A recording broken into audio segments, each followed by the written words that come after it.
ये चैनल पर स्वागत है। जो हमारे नए व्यूअर्स हैं, पहली बार इस वीडियो को देख रहे हैं, उनसे गुजारिश है कि पुराना वीडियो को आप देख लें।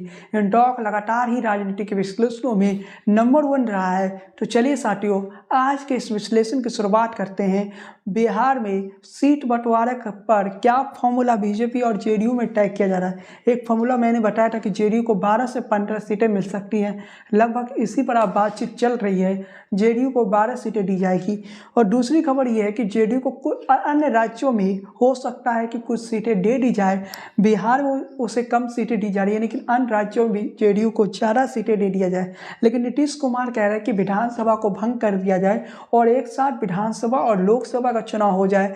लेकिन नीतीश की इस बात को बीजेपी नहीं मान रही है। नीतीश कुमार ऐसा इसलिए चाहते हैं क्योंकि इस समय मोदी लहर है। नीतीश को लग रहा है कि नीतीश कुमार की जेडीयू इसमें सफलता हासिल हो जाएगी। इसके अलावा नीतीश कुमार चाहते हैं कि विधानसभा में जेडीयू को 125 सीटें मिले। 125 सीटें मिलती है और 122 सीटें जेडीयू जीत जाती है तो मतलब समझ सकते हैं जेडीयू को तो बीजेपी का जरूरत ही नहीं है। नीतीश कुमार के बातों को बीजेपी मानने को तैयार नहीं है। खबर यहाँ तक है कि नीतीश कुमार ने कह दिया कि लोकसभा में आप 8 सीटें दे दीजिए, 9 सीटें दे दीजिए, हमें लोकसभा से कोई फर्क नहीं पड़ता है, लेकिन विधानसभा को भंग करके एक साथ लोकसभा और विधानसभा का चुनाव करवा दीजिए और विधानसभा में 125 सीटें जेडीयू को दे दीजिए। ये बातें डिमांड अमित शाह के सामने नीतीश कुमार रखे हैं। जब अमित शाह और नीतीश कुमार के बीच बातचीत हुई थी गठबंधन को लेकर, तब भी नीतीश कुमार इस विषय को रखे थे। अमित शाह ने उस वक्त भरोसा दिया था कि बिहार विधानसभा को भंग किया जाएगा और वो भी समय से पहले वो इलेक्शन करवाने के लिए तैयार है। लेकिन चलिए साथियों, हम अब बात करते हैं उस विषय पर, जो कि वो विषय ये है कि लोकसभा चुनाव से पहले बीजेपी कमजोर सीटों पर अपने प्रत्याशियों का ऐलान कर सकता है और ये सीटें 100 से 120 सीटें हो सकती है। इसमें दक्षिण के भी सीटें शामिल हैं। इसमें बिहार का कोई सीट शामिल नहीं, क्योंकि बिहार में तो अभी तक सीट शेयरिंग पर ही बातचीत कंप्लीट नहीं हुई है। नीतीश कुमार को कितने लोकसभा सीटें मिलेगी, लेकिन जो खबरें बिहार की है वो हम आपको बताएंगे। लेकिन अभी इस वक्त जो बड़ी अपडेट मैं आपको देने जा रहा हूँ ये है कि लोकसभा चुनाव से काफ़ी पहले, चुनाव के ऐलान होने से पहले बीजेपी का पहला लिस्ट आ जाएगा और इस लिस्ट में जो सीटों के नाम का ऐलान किया जा सकता है वो सीटें दक्षिण के राज्य के भी हो सकते हैं। उत्तर प्रदेश के वो सीट भी शामिल है जहां पर समाजवादी पार्टी और कांग्रेस ने पहले से ही प्रत्याशियों के नाम का ऐलान कर चुकी है। मतलब समझ सकते हैं कि उत्तर प्रदेश की सीटें भी शामिल रहेगी। लेकिन चलिए साथियों, हम बिहार पर लौटते हैं, बिहार पर विश्लेषण करते हैं। बिहार पर जो अंदरूनी सर्वे है, बीजेपी का एंट्रेंस सर्वे के आधार पर ही पहले लिस्ट जारी होगा। जहां पर बीजेपी कमजोर पड़ रही है वहां पर बीजेपी चुनाव से पहले प्रत्याशियों का नाम का ऐलान कर रही है। लेकिन अब हम बिहार पर आते हैं। बिहार में बीजेपी के अंदरूनी सर्वे क्या कह रही है? क्या बिहार बीजेपी जीतने के करीब है या बिहार में बीजेपी के लिए राहें अब कठिन बन रही है? बीजेपी का जो अंदरूनी सर्वे है वो नीतीश कुमार से आने से पहले, यानी माइनस नीतीश, जब नीतीश कुमार एनडीए में नहीं थे तब बीजेपी के अंदरूनी सर्वे को माने तो 18 सीटें तब बीजेपी को मिल रही थी अकेले दम पर एनडीए में। तब नीतीश कुमार साथ नहीं थे। लेकिन आज की परिस्थिति में जब नीतीश वापस आ गए तो बीजेपी को उम्मीद था कि 40 में से 39 सीटें जीतने की। किशनगंज की उम्मीद बीजेपी नहीं कर रहा है। लेकिन अब परिस्थिति ऐसी आ गई है कि बीजेपी की स्थिति खराब हो चुकी है। जो बीजेपी की अंदरूनी सर्वे है उसमें ये पता चला है कि नीतीश कुमार अब बीजेपी के लिए फायदे का सौदा नहीं रहे, बल्कि नीतीश कुमार बीजेपी के लिए नुकसान के सौदा रहे। असल मायने में बीजेपी के जो टीम थे वो ये मानकर चल रहे थे कि नीतीश कुमार के पास 15% वोट शेयर है।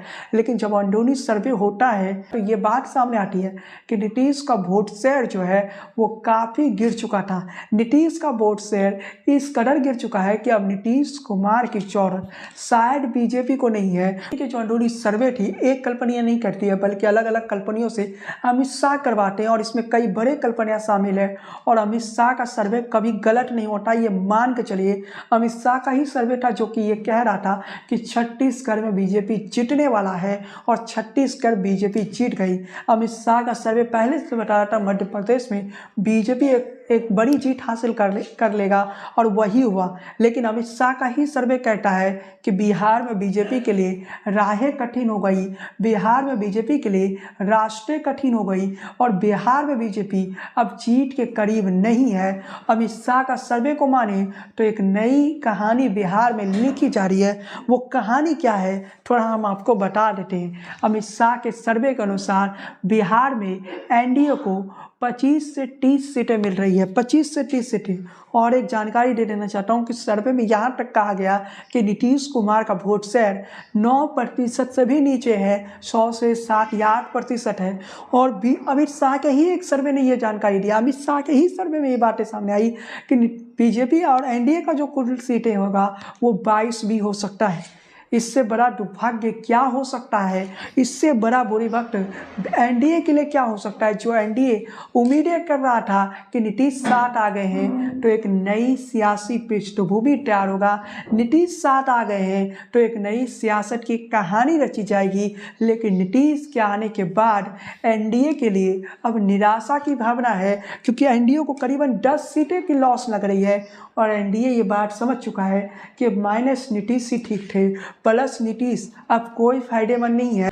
जो अमित शाह हैं वो ये सोच रहे होंगे कि उनका फैसला गलत साबित होगा। आपको भी बता दें कि नीतीश कुमार को लेने के पक्ष में अमित शाह नहीं थे, अमित शाह चाहते ही नहीं थे कि नीतीश कुमार उनके साथ आए। नरेंद्र मोदी ये चाहते थे कि नीतीश कुमार साथ आए। असल मायने में नरेंद्र मोदी को ये डर लग रहा था कि नीतीश उधर रहते हैं, 15% वोट शेयर उधर रहता है, तो परिस्थिति ये हो सकता है कि बीजेपी को काफ़ी सीटें गंवाना पड़ जाएगा।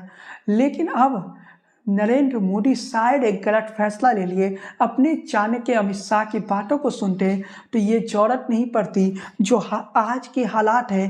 प्लस नीतीश अगर बीजेपी 25 सीटें 22 सीटें लाती है तो इतनी तो बीजेपी अकेले दम पर ला सकती थी, उसे नीतीश कुमार की जरूरत नहीं है। अब नीतीश कुमार का जरूरत शायद बिहार में समाप्त हो चुकी है और नीतीश कुमार का एक ऐसा छवि तैयार हो चुका है जिस छवि के कारण अब नीतीश कुमार का वजूद धीरे धीरे बिहार के सियासत से समाप्त हो रही है। ये बातें बुरा लगेगा जेडीयू के चाहने वालों को, लेकिन सच्चाई यही है कि जेडीयू अब वो पार्टी बन चुका है जिसका अस्तित्व लगभग समाप्ति की ओर है।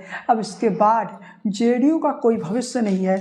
जब पीके ने कहा था कि जेडीयू अब समाप्ति की ओर बढ़ चला है और नीतीश कुमार एक के बाद एक ऐसे फैसले लिए जो कि जेडीयू को नुकसान तो पहुंचाया ही। शेयरिंग पर आ जाता हूं कि जो फॉर्मूले बने जा रहे हैं उस फॉर्मूले के बारे में बता देना चाहता हूँ। एक फॉर्मूला ये है कि बीजेपी 22 सीटों पर लड़ेगी, जेडीयू 12 सीटों पर लड़ेगी और अदर्स जो हैं वो 6 सीटों पर लड़ेंगे। लेकिन दूसरा फॉर्मूला जो अब सामने आ रही है, नीतीश कुमार चाहते इस फॉर्मूले पर बातचीत हो, उस फॉर्मूले को माने तो बीजेपी 17 सीटों पर लड़ेगी, जेडीयू 15 सीटों पर लड़ेगी, यानी जेडीयू पिछले बार से 2 सीटों कम पर लड़ेगी। इसके अलावा चिराग पासवान की जो पार्टी है वो 3 पर लड़ेंगे, पारस गुप्ता का जो पार्टी है वो 2 सीटों पर लड़ेंगे, उपेंद्र कुशवाहा की पार्टी को 2 सीटें मिलेगा, मांझी की पार्टी को 1 सीट दिया जाएगा। गठबंधन के साथी है बीजेपी के, एनडीए के जो साथी है उनमें बातचीत चल रही है। इस फॉर्मूले को देखें तो 17 सीटों पर बीजेपी चुनाव लड़ेगी, 15 सीटों पर नीतीश कुमार के पार्टी चुनाव लड़ेगी। बीजेपी बिहार में कई पुराने चेहरों का टिकट काटने जा रहा है, उसमें दरभंगा के सांसद जो हैं गोपाल राज ठाकुर जी का टिकट कट सकता है, शिवहर से रामा देवी का टिकट कट सकता है, आरा से आरके सिंह का टिकट कट सकता है, सासाराम से भी छेड़ी पासवान का टिकट कट सकता है। वहाँ पर जो दावेदार है शिवेश राम जो कि पूर्व में विधायक रह चुके हैं। इसके अलावा आरा की बात करें तो पवन सिंह भोजपुरी एक्टर दावेदार है आरा सीट से, जहाँ आरके सिंह वर्तमान में सांसद है।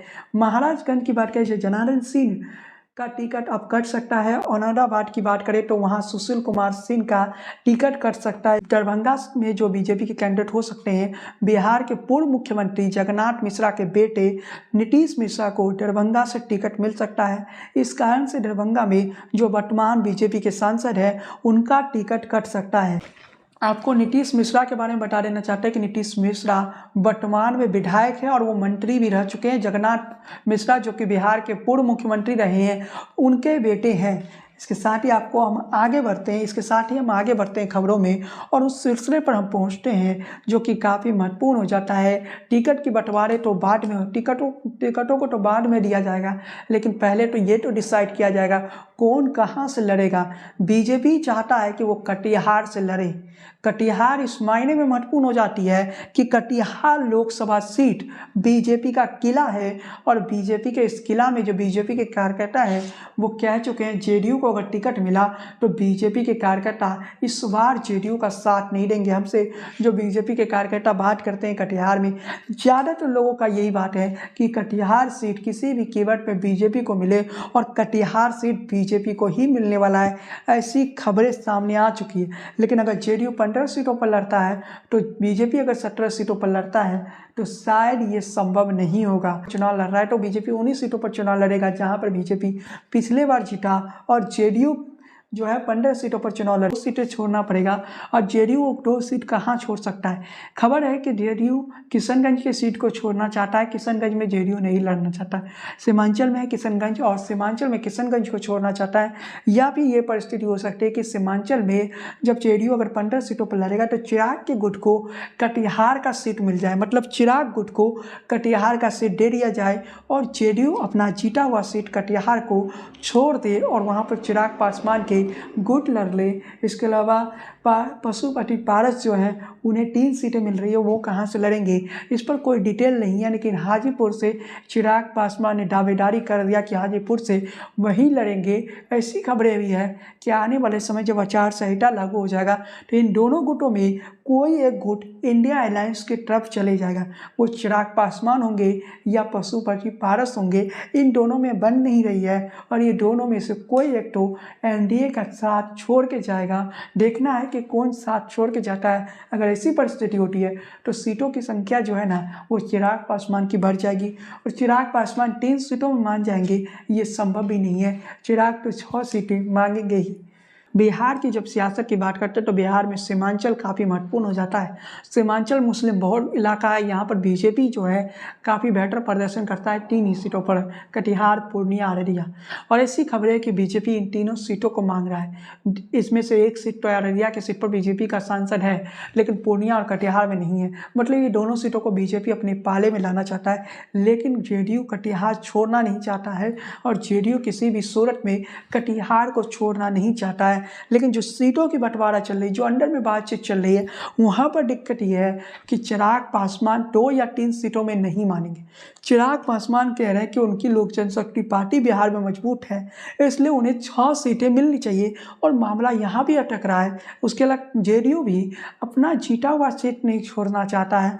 ऐसे में ये फॉर्मूला तय किया जा रहा है कि जीतन राम मांझी को लोकसभा में सीटें नहीं दिया जाएगा, उपेंद्र कुशवाहा को लोकसभा में सीटें नहीं दी जाएगी, जेडीयू को 15 या 12 सीटें दे दी जाएगी और चिराग पासवान को भी 6 सीटें कम से कम दिया जाएगा।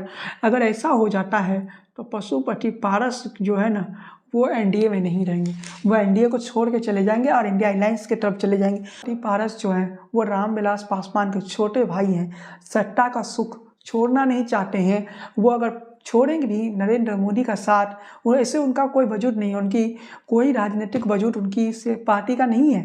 चिराग पासवान ही जो दलितों के बीच एक नेता बन के उभर रहे हैं। रामविलास पासवान का अगर कोई विरासत के तौर पर जाना जाता है बिहार में दलितों के बीच तो चिराग पासवान है। पशुपति पारस को बिहार के दलितों में भी कोई पहचान नहीं है, वो तो रामविलास पासवान के भाई के तौर पे जाने जाते हैं। लेकिन जब पशुपति पारस को ये कहा जा रहा है कि 2 सीटें दी जा सकती है तो शायद बीजेपी इसमें भी 1 सीट घटा ही दे, 1 सीट पशुपति पारस को लड़ने के लिए दे दे। क्योंकि पशुपति पारस का जब हम देखते हैं वजूद तो वो सियासत के तौर पे कोई वजूद नहीं है, उनकी कोई वजूद नहीं है। इसलिए मैं कह रहा हूँ क्योंकि दलितों के बीच अगर कोई चेहरा बनकर उभर रहा है तो वो चिराग पासवान का है और पशुपति पारस को तो लोग दलित समाज के लोग जानते भी नहीं है। वो किस आधार पे उन्हें 2 सीटें दी जाएगी, ये हैरानी की बात है। एनडीए की लहर है, शायद वो 2 सीटों पर जीत जाए, जैसा कि अभी अपडेट आ रहा है कि 17 सीटों पर बीजेपी लड़ेगी। ऐसे में कटिहार की सीट बीजेपी को नहीं मिलेगी। लेकिन हमारे पास जो इन्फॉर्मेशन है, हमारे पास जो जानकारी है, उसे माने तो कटिहार में बीजेपी लड़ रही है और बीजेपी टोटल 22 सीटों पर चुनाव लड़ रही है। ये अलग अपडेट है कि 3-4 फॉर्मूलों पर बातचीत चल रही है। आप भी कंफ्यूजन में आ जाएंगे कि किन फॉर्मूलों पर बातचीत फाइनल होगा, लेकिन हमारे पास जो इन्फॉर्मेशन है उसे माने तो बीजेपी 20 से 22 सीटों पर चुनाव लड़ना चाहता है और बीजेपी उससे कम सीटों पर इलेक्शन नहीं लड़ना चाहता है। दिल्ली में जो 60 लोकसभा सीटें हैं उसमें से 5 लोकसभा सीटों में हो सकता है कि बीजेपी अपना चेहरा बदल दे और इसमें पूर्व क्रिकेटर गौतम गंभीर का नाम भी सामने आ रहा है। हो सकता है कि गौतम गंभीर को इस बार बीजेपी अपना चेहरा ना बनाए, लेकिन ये सूत्रों के हवाले से खबर है ऐसा नहीं भी हो सकता है गौतम गंभीर चुनाव लड़े, लेकिन इसके लिए हमें इंतजार करना पड़ेगा। तो दिल्ली में लोकसभा चुनाव में चेहरे बदल सकते हैं। अमित शाह का कोई सर्वे गलत नहीं होता है, लेकिन अगर अमित शाह के ही सर्वे को माने तो दिल्ली में 60 लोकसभा सीटों में से अगर आम आदमी पार्टी यानी केजरीवाल की पार्टी और कांग्रेस का गठबंधन रहता है तो बीजेपी 5 सीटों पर चुनाव जीत सकती है। अमित शाह के ही सर्वे ये बताती है कि ऐसी भी परिस्थिति हो सकता है कि 4-3 हो जाए, यानी इंडिया अलायंस जो है वो 3 सीटों पर जीत जाए और बीजेपी एनडीए 4 सीटों पर ही रह जाए। इसलिए नई फोकस नई प्लान अमित शाह अपना रहे हैं, प्रत्याशियों का चेहरा ही बदल दिया जाए दिल्ली में और जो नए प्रत्याशी आए उन चेहरों के दम पर चुनाव जीत लिया जाए। लोकसभा चुनाव जो है वो नरेंद्र मोदी के चेहरे पर ही लड़ा जाता है, लेकिन इसके साथ ही बीजेपी अपनी प्लानिंग मजबूत कर रही है। बीजेपी अंदरूनी सर्वे के आधार पे सीटों का बंटवारा और सीटों का चयन कर रही है। इसके साथ ही बड़ी अपडेट मैं आपको दे देना चाहता हूँ साथियों, जो कि काफ़ी महत्वपूर्ण अपडेट है। वो अपडेट ये है कि मनोज तिवारी जो कि दिल्ली के एक संसदीय सीट से सांसद है, मनोज तिवारी का जो सीट है वो बदला जा सकता है। उन्हें दिल्ली से बिहार भेजा जा सकता है या फिर किसी और राज्य में, मतलब इस बार मनोज तिवारी का टिकट कट जाएगा, ऐसी अपडेट सामने आ रही है। गौतम गंभीर को दोबारा टिकट मिल भी जाए, ऐसे गौतम गंभीर ने कोई बुरा काम नहीं किया, लेकिन ऐसे कई सांसद हैं जिनके टिकट कटने वाला है लोकसभा चुनाव में और बताया जा रहा है कि वो 170 से 180 सीटें ऐसी हो सकती है जहां बीजेपी अपने पुराने प्रत्याशी को बदल देगी। हो सकता है ये आंकड़ा 200 पर पहुंच जाए, लेकिन बीजेपी का फोकस है कि इस बार युवा चेहरों को ज़्यादा मौका दिया जाए। लेकिन अब उन युवा चेहरों में से कौन युवा चेहरा जो बीजेपी के लिए मजबूत होगा, लोकसभा चुनाव पर हमारा जो अपडेट है वो लगातार इसी तरह से मिलता रहेगा। तो वीडियो विश्लेषण को यहीं समाप्त करते हैं। साथियों, लोकसभा चुनाव पर सबसे विश्वसनीय पुस्तक 24 की रणभूमि को आप अमेजोन और फ्लिपकार्ट से ऑर्डर कर सकते हैं। मात्र 167 रुपये में आप अमेजोन से ये बुक ऑर्डर कर सकते हैं। खास बात यह है कि इस बुक को ऑर्डर करने के साथ ही आप 24 का जो चुनाव है उसका सबसे विश्वसनीय जानकारी आपको इस पुस्तक में मिल जाएगा। खैर साथियों, आज के इस वीडियो विश्लेषण को हम यहीं समाप्त करते हैं। चैनल पर पहली बार आए तो सब्सक्राइब वाला बटन दबा दीजिए, बेल आइकन की घंटी को बजाना बिल्कुल न भूलिए, फेसबुक पेज को फॉलो कीजिए, लाइक कीजिए, बने रहिए इन टॉक के साथ। जय हिंद, वंदे मातरम।